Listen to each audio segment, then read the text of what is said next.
১৯৭১ সালের পর দেশ দ্বিতীয়বার স্বাধীন হয়েছে ২০২৪ সালে। এই স্বাধীন দেশে সবচেয়ে বেশি আতঙ্কে আছে হয়তো সমন্বয়ক শারজিস আলমের গার্লফ্রেন্ড। বেচারি এতদিন আতঙ্কে ছিল তার বয়ফ্রেন্ড রাজপথে যে আন্দোলনে নেমেছে সে বেঁচে ফিরে আসতে পারে কিনা সেটা নিয়ে। আর এখন যখন দেশ স্বাধীন হয়েছে তখন সে আতঙ্কে আছে কখন কে বা কারা তার বয়ফ্রেন্ডকে তার থেকে ছিনিয়ে নিয়ে যায় সেটা নিয়ে। কারণ বাংলাদেশের লাখো লাখো তরুণী যেভাবে সমন্বয়ক শারজিস আলমের প্রতি ক্রাশ খাওয়া শুরু করেছে বলা তো যায় না কখন কি হয়। বৈষম্য বিরোধী ছাত্র আন্দোলনের ৬ জন সমন্বয়কের মাঝে একজন ছিল শারজিস আলম। দেশ নতুন করে স্বাধীন হবার পিছনে এই ৬ জন সমন্বয়কের গুরুত্ব যে কতটা ছিল সেটা এই দেশের প্রতিটা মানুষ খুব ভালোভাবে জানে।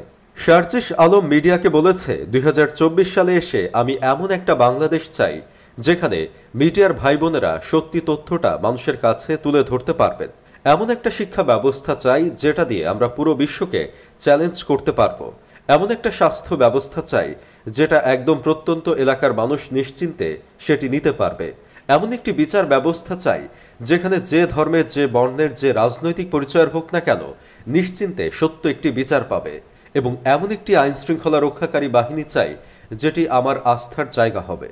ভাই, আপনারা একটা জিনিস চিন্তা করে দেখেন, আমাদের দেশে যে এত এত মিডিয়া ছিল তারা কি আসল সত্যিটা কখনো মানুষকে জানিয়েছে? একমাত্র যমুনা টিভি বাদে কেউ সত্য প্রচার করে কি? করবে কিভাবে? ওরা তো সরকারের পা চাটতে চাটতেই কুল পায় না। দেশের মানুষ এইসব হলুদ মিডিয়ার প্রতি এতটাই বিরক্ত যে এইসব মিডিয়ার সংবাদকর্মী সাধারণ মানুষের কাছে গেলে ভুয়া ভুয়া বলে তাড়িয়ে দেয়।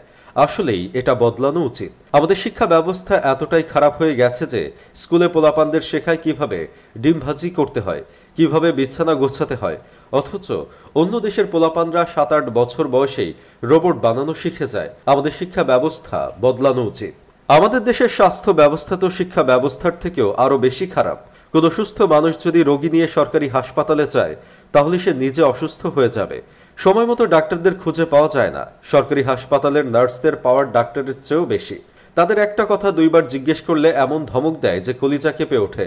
তাছাড়া সরকারি হাসপাতালের বাথরুমের কথা কি আর বলবো, বাথরুমের পরিবেশ দেখলেই আপনার হাগা মুতা আটকে যাবে। আমার এমনও হয়েছে আমার রোগী সরকারি হাসপাতালে ভর্তি আর আমি প্রাইভেট ক্লিনিকে গিয়ে হাগামোতা করেছি। আমাদের স্বাস্থ্য ব্যবস্থা বদলানো উচিত।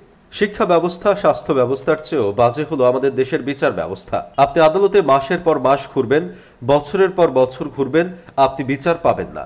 শুধু আপনাকে তারিখের পর তারিখ দিবে। কোর্টের পিয়ন থেকে শুরু করে উপর মহলের সবাইকে টাকা না দিলে কেউ আপনার কথা মন দিয়ে শুনবে না। বিচার পাবেন তো দূরের কথা, আদালতে আপনার মামা খালুর জোর না থাকলে দাম পাবেন না। ২০২৪ সালে আমাদের এই বিচার ব্যবস্থাটাকেও পাল্টানো উচিত। সবশেষে আসি আইন শৃঙ্খলা রক্ষাকারী বাহিনীর কাছে। ভাইরে, অন্যান্য দেশের পুলিশটা হলো জনগণের বন্ধু। জনগণের বিপদে সবার আগে পুলিশ ছুটে আসে, আর আমাদের দেশে পুলিশ হলো জনগণের জন্য আতঙ্ক। পরিস্থিতি এমন হয়েছে যে মানুষ এখন মানুষকে মাদারবোর্ড বলে গালি দেয় না, গালি দেয় পুলিশ বলে। আমাদের আইন শৃঙ্খলা বাহিনীর অবস্থা কতটা খারাপ সেটার বড় প্রমাণ আমরা ২০২৪ সালে ছাত্র আন্দোলনেই দেখেছি। আমরা ২০২৪ সালে এমন একটা আইন শৃঙ্খলা বাহিনী চাই যারা কিনা কোনো দলের কোনো ব্যক্তির পা চাটবে না।